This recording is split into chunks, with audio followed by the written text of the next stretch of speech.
Well, that's sod's law for you, the bloody batteries went flat. Right, so anyway, these are, as you can see, the first batch is out here. Right, so I'm going to put another batch in for 2 minutes. There's the first batch. We're on a nice rolling boil still. Right, so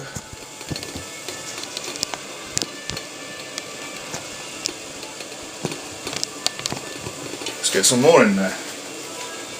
Right, these are all round. Alright, they're about 14-15 mil. Right, again, there's about 20 in there, but we've kept the rolling boil. Right, so another 2 minutes and they'll be done.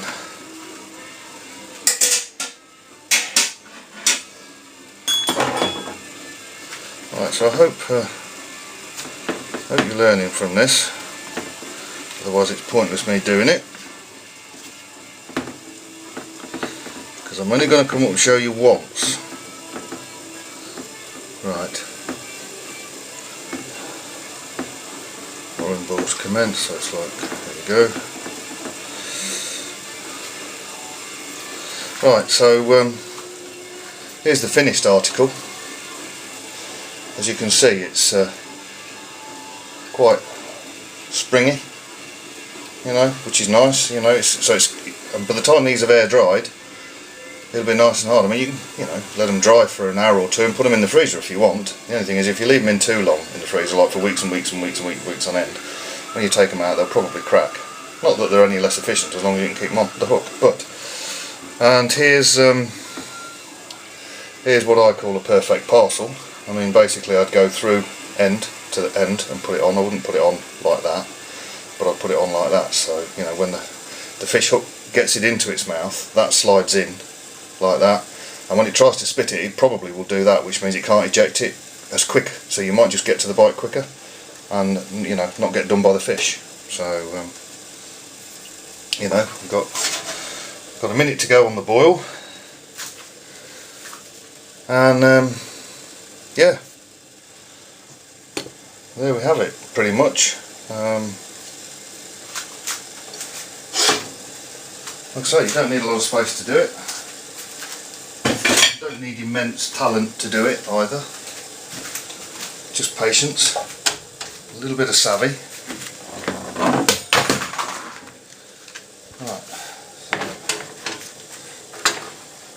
that doesn't make the tray. Right, so, and you don't need a lot of goods. Okay, right, so the time's up. So here we go. Look at those. Hey, beautiful boilies.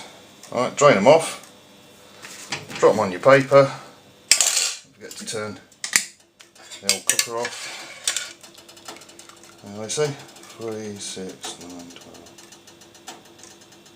So I do about 20 odd boilies at a time, which seems to, there was 23 in that batch. That keeps the rolling ball going. I'd suggest about 20 at a time. There was 4, 8, 22 in the last batch. So there you go. Right, so that's it. These are the boilies. You can get in a boilie bag, let them air dry. I'll let these dry for quite a while. Sorry about the camera work, but I am trying to do this just solely for your benefit. Right, so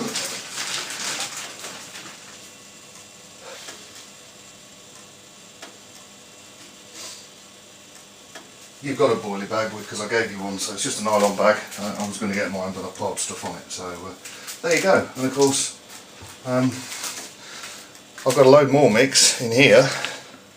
So it's made of 430 gram mix, but I've got a load more in there, and I've still got this much paste to mix up. So I'll just remind you of the recipe that I've used for this. 100 grams of patenta or maize flour, 100 grams of blitzed hempen pellet, 100 grams of porridge, 100 grams of hempen pellet mixed blitzed, 50 grams of patenta, 1 tablespoon of chili powder, a flat tablespoon, 35 grams of flax seeds, all blitzed up, all linseed. 100 grams of dried dog biscuit, only because I've got some kicking around. You know, that's, I mean, you could use Weetabix or whatever if you like, or shredded wheat, you know, a couple of shredded wheat, or just one shredded wheat.